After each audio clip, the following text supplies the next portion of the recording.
Cek satu bismillah. Assalamualaikum warahmatullahi wabarakatuh.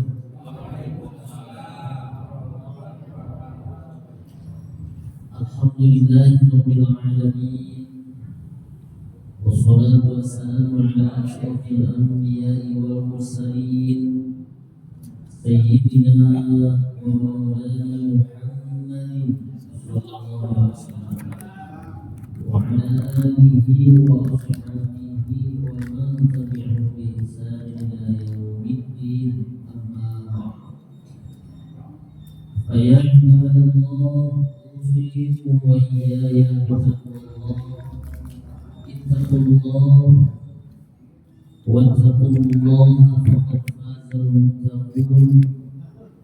Allah Ta'ala fil Qur'anil Karim, a'udzu billahi minasyaitonir rajim. Yarfa'illahu alladhina amanu minkum walladzina utul ilma darajat. وقال النبي صلى الله عليه وسلم ومن يريد الله خيرا يفقهه في الدين. Jadi jamaah rahimahullah, bersyukur dan mengucapkan alhamdulillahirabbil alamin. Detik ini, di malam ini, Allah masih berkenan memberikan kita kesempatan hidup, memberikan kita nikmat kesehatan, nikmat istiqomah dalam ketaatan. Karenanya mari kita ucapkan syukur ini dengan kalimat alhamdulillahirabbil alamin. Salawat serta salam selamanya kita baca, terus kita perbanyak membacanya, dan terus melalui perjuangan Rasul Habibana wa Nabiyyana Nabi Muhammad. Allahumma sholli ala sayyidina Muhammad wa ala ali sayyidina Muhammad. Hadirin wa hadirat rahimahullah, para asatidz, guru kita dan jamaah yang dirahmati Allah, di malam kedua di bulan Ramadan atau malam Jumat malam Sabtu yang sebulan kemarin. Mungkin ada yang bertanya kenapa 2 minggu yang lalu sudah saya bagi. Kebetulan kalau 2 minggu yang lalu itu di Jumat kelima Ori Utara, dan di Jumat kedua yang waktu itu ada tugas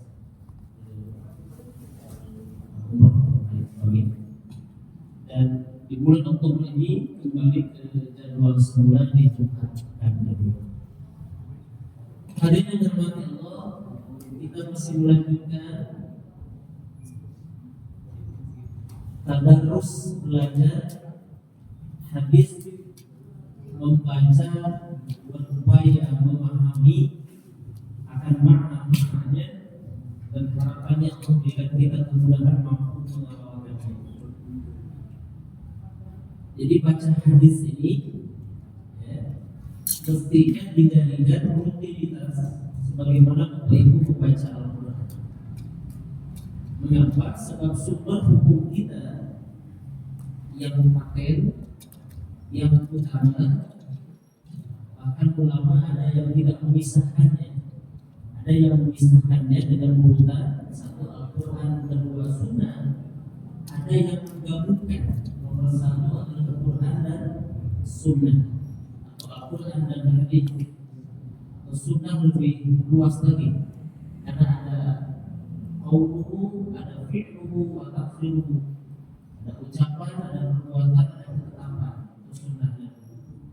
Ini ada yang menjadikan itu tidak terpisahkan Quran dan Sunnah. Oleh karenanya sememangnya bagi kita yang rutin dan rajin membaca Al-Quran, mestinya seiring dan rutin membaca hadis. Biarkan kalau di rumah sendiri baca hadis tidak. Ini kajian baca hadis Ini harusnya itu semangat. Mereka kalau bersama-sama biasanya lebih semangat, berbeda dari sendiri. Hadirin yang dirahmati Allah, di bab sebelumnya minggu kemarin bahwa dia pun kita membahas tentang sholat berjamaah, maka itu sudah selesai dan sudah banyak yang saya sampaikan. Ya, tentu berjamaah lebih banyak, lebih utama. Kemudian juga di hadis yang terakhir sudah kita sampaikan bahwa seorang di antara kalian datang untuk melakukan sholat sementara imam berada dalam suatu keadaan, hendaknya ia melakukan sebagaimana yang sedang dilakukan oleh imam. Idza ata ahadukum sholata wal imamu ala halin falyasna kama yasna'ul imam. Jadi makmum itu mengikuti kondisi imam ketika dia takbiratul ihram, lalu imamnya sedang sujud langsung ikut sujud, imam sedang tahiyatul masjid yaitu tahiyatul masjid. Ini hadis sudah kita sampaikan di bagaimana batasan rakaat satu rakaat itu, kemudian bagaimana yang tidak termasuk satu rakaat sempurna sudah kita sampaikan. Kita akan membahas tentang sholat musafir dan orang sakit. Musafir di sini bukan orang yang meminta-minta. Bahasa Indonesia orang musafir itu orang yang meminta-minta. Tapi musafir di sini adalah bahasa yang akar katanya safar, ya, atau safar perjalanan, maka musafir orang yang melakukan perjalanan. Hadirin yang dirahmati Allah, meskipun saya yakin bapak dan ibu pernah mendengar hukum ini, tapi sekali lagi dalam hal agama, dalam hal hukum, dalam hal hadis, tidak boleh pernah sekalipun merasa mengatakan saya bosan. Tidak boleh. Sama ada membaca Al-Quran dengan khatam berkali-kali, tidak boleh bacaan itu karena sudah khatam lalu bosan. Sama saja begitu. Termasuk apa? Hadis, ilmu hukum agama usuluddin yang pernah sampai ke telinga kita, meskipun dulu kita pernah tahu, terus kita asah kembali. Insya Allah dengan demikian Allah beridho, Allah curahkan rahmat bagi kita sehingga kita mendapatkan ilmu yang bermanfaat. Amin. Aisyah radhiyallahu anha qalat, dari Aisyah radhiyallahu anha beliau telah berkata, awwal ma furidat as-salat rak'ataini fa uqirrat salatus safar wa utimmat salatul hadar muttafaqun alaih. Walil Bukhari tsumma hajar fa qulitat arba'ah wa uqirrat salatus safari 'ala al-awwali. Dari Aisyah radhiyallahu anha berkata, salat diwajibkan pertama kali sebanyak 2 rakaat. Lalu salat tersebut yang 2 rakaat tadi ditetapkan sebagai salat yang musafir dan kemudian disempurnakan 4 rakaat bagi sholat orang yang khatam atau tidak berpergian, orang yang ada di tempat. Hadis muttafaqun alaih. Menurut riwayat Imam Bukhari disebutkan kemudian Rasulullah SAW hijrah, lalu diwajibkan sholat 4 rakaat dan sholat dalam perjalanan ditetapkan seperti semula itu 2 rakaat. Hadirin yang dirahmati Allah, ini pertama berbicara tentang sebelum baginda Rasul mendapatkan perintah kewajiban sholat 5 waktu atau Isra dan Mi'raj. Beliau disebutkan oleh Aisyah biasa melakukan sholat sebelum bepergian. Di sini disebutkan 2 rakaat. Kemudian ketika beliau hadir itu lawan dari mana safar. Apa artinya hadir itu? Ada di tempat, tidak melakukan safar, tidak melakukan bepergian. Beliau melakukannya itu 4 rakaat. Ini sebelum turunlah ayat Al-Quran atau perintah Isra wal Mi'raj yang mendapatkan ketetapan beliau untuk mendapatkan sholat yang 5 waktu. Maka kembali ke semula berdasarkan hadis, banyak hadis yang sahih, antaranya ada tidaklah sesuatu yang lebih utama ditinggalkan oleh seorang hamba ketika dia mau melakukan bepergian kecuali 2 rakaat. Itu disebut dalam istilah fikih salat sunat safar. Jadi kita mau bepergian yang sifatnya mubah atau bepergian ibadah, kemanapun kita mau melakukan safar, safar di sini tidak hanya bentuknya ibadah umroh dan haji, termasuk safar berbulan di kota, ya, safar ke Jawa Barat bagian selatan, misalkan ke Ciamis, Tasik, ya, Pangandaran, Garut, safar ke Jawa Barat bagian timur, misalkan, ya, Sumedang, apalagi Cirebon, Majalengka. Jadi kita berbicara Jawa Barat saja, ya, karena ini rata-rata kan pendatang, tidak jauh tapi sekitar Jawa Barat atau ke Jawa, ya, atau Pulau Jawa.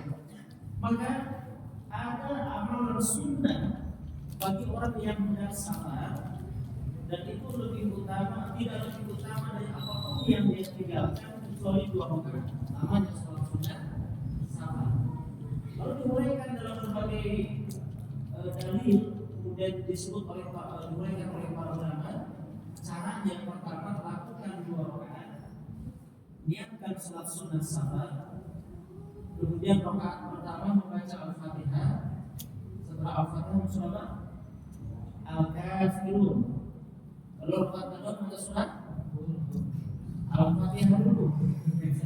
Ada surah Al-Fatihah. Setelah Al-Fatihah membaca surah Al-Ikhlas. Tidak ada surah Qul. Surah Al-Ikhlas. Hafal surah Qul, hafal. Al-Ikhlas tidak hafal. Jadi membaca Al-Kafirun setelah Al-Fatihah rakaat pertama, membaca Al-Ikhlas setelah Al-Fatihah rakaat kedua. Itu cara sholat sunat safar. Lalu selesai sholat sunat safar, perbanyak membaca ayat kursi dan surah Al-Quraisy. Li'ilafi Quraisy.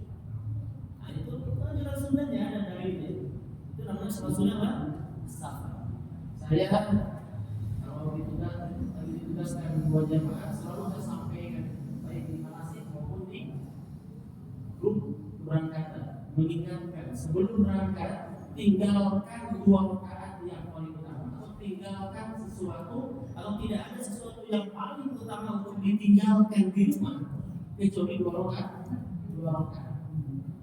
Uang ditinggalkan untuk istri, untuk anak-anak, itu bagus. Bekal mereka yang kita tinggalkan di rumah. Tetapi tidak ada yang lebih utama dibandingkan uang kecuali 2 rakaat safar, 2 rakaat salat sunat. Jadi sebelum keluar rumah ambil air wudu. Biasanya ibu-ibu dandannya rasa lama, jangan dandan dulu. Nanti apa? Berdana sudah hilang. Wudu dulu, jangan lupa wudu, dandan, salat sunat 2 rakaat. Bapak juga sama, ya. Pakai baju, sudah mandi, wudu, pakai baju besar di apa? Solek, kemudian sholat sunnah 2 rakaat. Sholat sunnah kan? Sama. Itu sholat yang dilakukan sebelum bepergian. Hadisnya tidak menyebutkan sholat safar, tapi sholat sebelum bepergian. Jadi nama sholat oleh para ulama fikih itu seringkali dinisbatkan, dihubungkan, disandarkan dengan peristiwa, dengan hari, dengan waktu. Kan begitu ya, dengan waktu. Makanya dengan sholat sunnah isyraq, apa bedanya dengan duha? Beda sebabnya. Kalau isyraq itu man shalla al-qudata fi jama'atin, barang siapa yang sholat subuh berjamaah.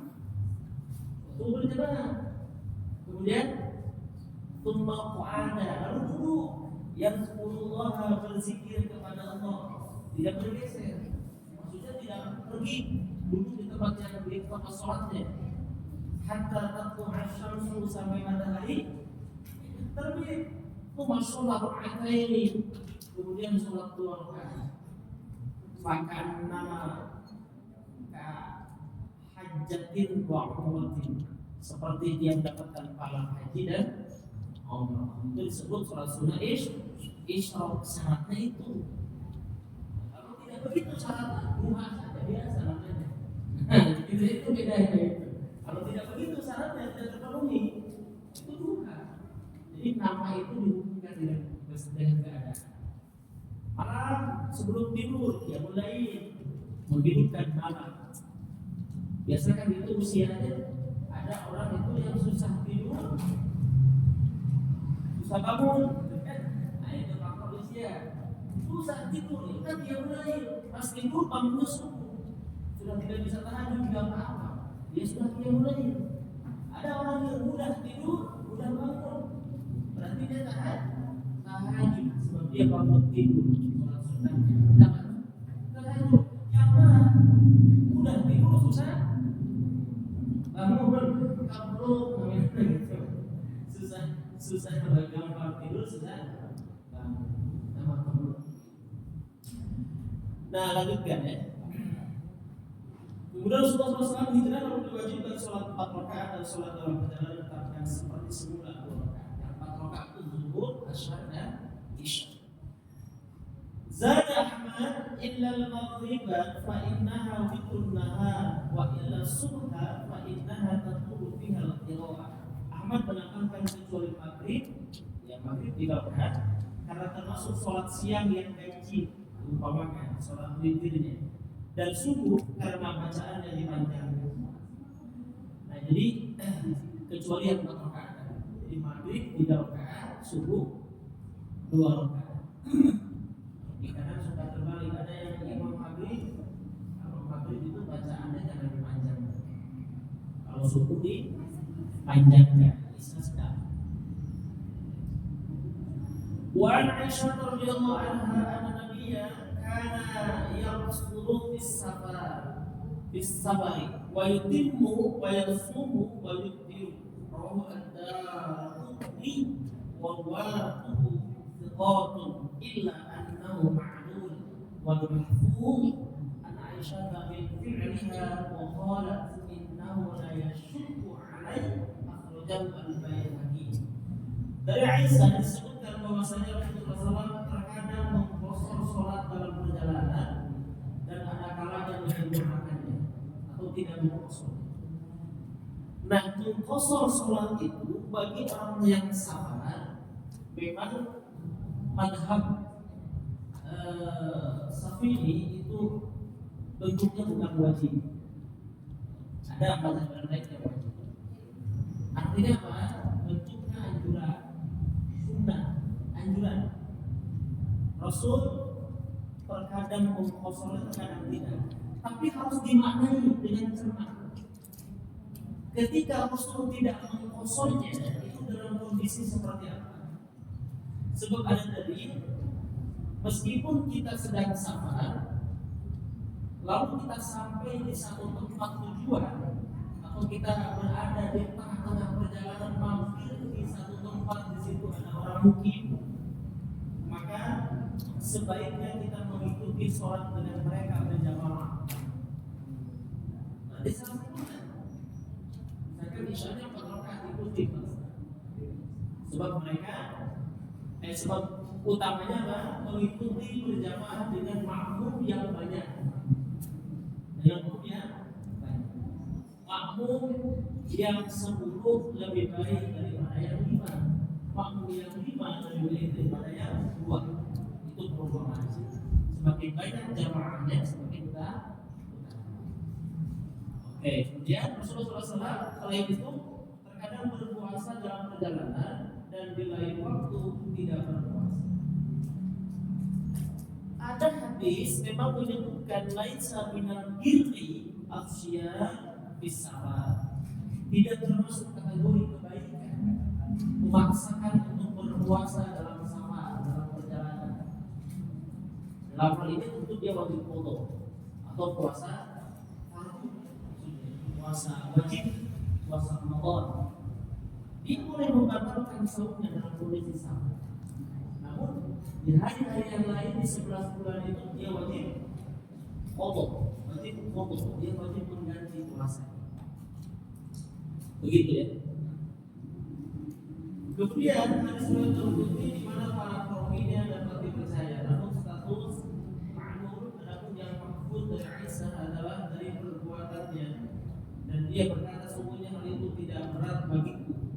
Ada tambahan ketika baginda Rasul melaksanakan sholat sempurna dalam perjalanan, beliau berpuasa ketika dalam safar, beliau katakan itu sungguhnya tidak berat bagiku. Namun bukan berarti membatalkan puasa, mengkosor sholat dalam safar tidak dibolehkan, bukan. Itu boleh. Selama kita mampu nanti mengganti puasa yang dibatalkan, ataupun kita meringkas jumlah rakaat sholat dalam kondisi sama. Kita lanjutkan. Wa ibn Umar qala Rasulullah sallallahu alaihi wasallam, "Inna Allah yuhibbu an tuqtal khusu." Ini yang menjadi dalil anjurannya diwajibkan menurut sebagian ulama. Karena yang rohu al-kita ma'asyiyatu rohu Ahmad wa Sahih Zainah wa Ibn Hibban wa fi riwayat kama yuhibbu an tuqtal azaibu. Dari Ibnu Umar, Abdullah bin Umar, dari Ibnu Umar, ia mengatakan bahwasanya Rasulullah SAW bersabda, sesungguhnya Allah senang bila rukhsahnya. Inna Allah yuhibbu an tuqta rukhsah. Bila rukhsahnya, keringanan hukumnya seperti qasar tadi, jamaah ataupun tidak berpuasa karena safar, Allah senang rukhsahnya dilaksanakan. Sebagaimana dia benci bila ajarannya dilanggar. Itu Allah senang, ibaratnya bonus rukhsahnya itu diambil, dilaksanakan. Sebagaimana sebaliknya Allah benci jika anjurannya dilanggar atau perintahnya dilanggar. Nah, ini yang menjadi dasar ada ulama katakan wajib mengkosor bagi orang yang gitu ya. Diriwayatkan oleh Ahmad dan disnatakan sahih oleh Ibnu Khuzaimah dan Ibnu Hibban dalam sebuah riwayat disebutkan sebagaimana Allah senang bila perintahnya yang tegas. Apa perintah yang tegas apa? Wajib dilaksanakan. Apapun yang Allah perintahkan bentuknya tegas atau perintah wajib dalam hal ini dilaksanakan, Allah senang. Sama halnya rukhsahnya, rukhsah suhu keringanan hukum keringanannya diambil. Nah, itu perumpamannya demikian. Jadi jangan merasa kurang, jangan merasa tidak sempurna. Tidak boleh kita merasa hanya seperti saja berdoa. Nah, kayaknya subur asalnya berdoa atau asal mana asal bulan, yang asal di waktu zuhur tidak demikian. Itu semua ada aturannya, semua ada hukumnya sesuai syariat. Begitu ya. Wa Anas radhiyallahu anhu qala kana Rasulullah idza kharaja masirata thalathati amyal aw farasiha shalla rak'atain. Ini yang menjadi dasar berapa perjalanan jauh yang boleh dikosor. Merujuk kepada hadis ini, satu hadis ini, ada hadis yang lain dari Anas yang berkata, Rasulullah keluar bepergian sejauh 3 mil atau 3 parsa. Ini perumpamaan kurang lebih 85 kilo. Ya. Bisa dilihat 1 mil itu berapa kilo. Lalu dikali 3. Ya, bisa lihat. Nah, sekarang apa? Rinciannya juga. Perbandingan 1 mil dengan kilo, atau 1 mil berapa kilometer atau berapa meter, itu bisa lihat. Ya. Kemudian 3 mil sama dengan jauh 3 mil atau 3. Maka beliau melaksanakan sholat 2 rakaat dalam hal ini untuk mengkosongnya. Tentu mengkosong sholat itu sholat yang rubaiyah, sholat yang 4 rakaat, zuhur, asar dan ada yang sedang menemukan jawabannya? Berapa 1 mil itu? Berapa kilometer?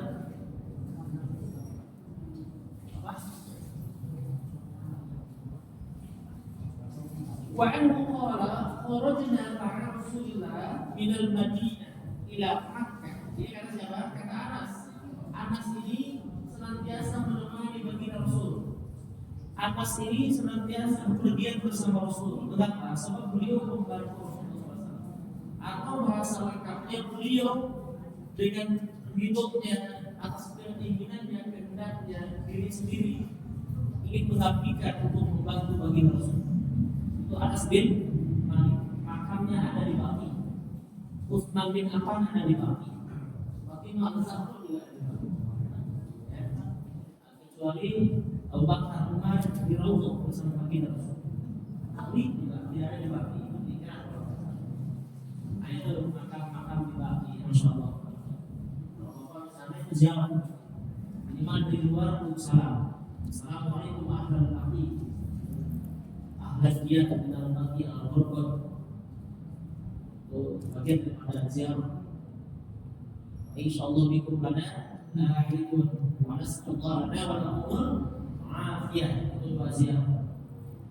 Sunnah sesuai dengan dalil. Nah, saat itu baginda Rasul atau Rasulullah SAW melaksanakan sholat 2 rakaat sampai kami kembali ke Madinah. Nah ini Rasulullah SAW merujuk kepada hadis ini mengqashar sholat bukan hanya ketika perjalanan, tetapi juga selama beliau kondisi safar. Artinya apa? Sudah sampai di Makkah dalam kondisi itu bukan mungkin, maka boleh mengqashar sholatnya. Berapa hari nanti pembahasannya? Ya satu pagi. Hari berapa maksimal? Merujuk kepada hadis yang pertama 3 parsah atau 3 mil. Kemudian apakah mau qashar itu ketika perjalanan? Ketika sudah sampai di tempat tujuan selama kita musafir di situ bukan mungkin, kita boleh mengqasharnya juga di situ. Berapa lama? Nanti kita hadis yang terakhir untuk malam ini. Wa Ibnu Abbas radhiyallahu anhu, Ibnu Abbas, Abdullah bin Abbas, ya. Putra dari Abbas bin Abdul Muthalib dan keponakan baginda Rasulullah SAW yang makamnya baik sudah disampaikan. Qala aqama an-nabiyyu 19 yaqfuru wa fil lafzi bi Makkah 19 yawman. Rawahu al-Bukhari wa fi riwayah li Abi Dawud 17 wa bi ukhra 15. Dari itu Abbas radhiyallahu anhu ia berkata, Rasulullah SAW pernah menetap selama 19 hari. 19 hari dan beliau mengqashar salat. Merujuk pada hadis ini, beliau selama 19 hari mengqashar salatnya. Lalu Ustaz, kenapa jamaah-jamaah umroh haji tidak mengqashar? Kembali ke tadi, dia lebih afdal, lebih utama salat berjamaah dengan imam Masjidil Haram atau Masjid Nabawi. Pertama, jamaahnya ratusan ribu, bisa jutaan, fadilahnya semakin banyak. Bukan berarti ada hadis itu boleh mengqashar. Ini hotel mengqashar salat.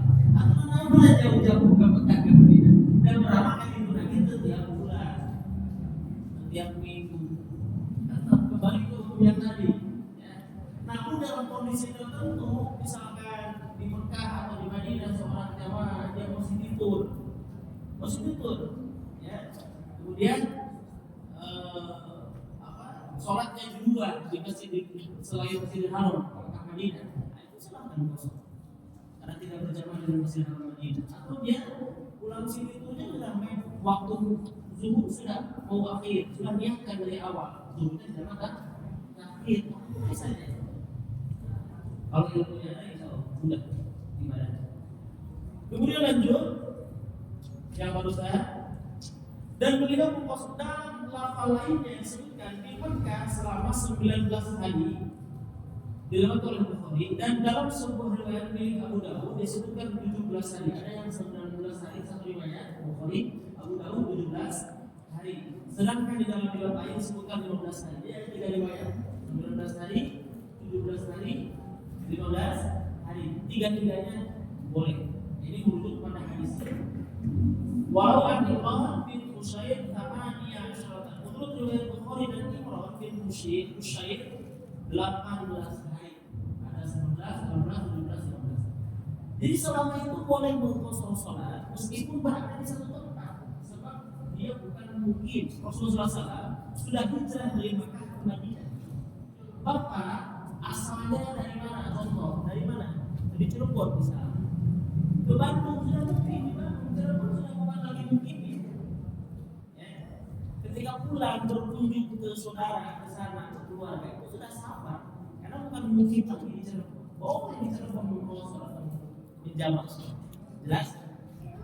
Meskipun lagi di Cirebon, tapi sekarang udah belasan puluhan tahun sudah ke Bandung, KTP-nya sudah baru, rumahnya di Bandung, mungkin di Bandung.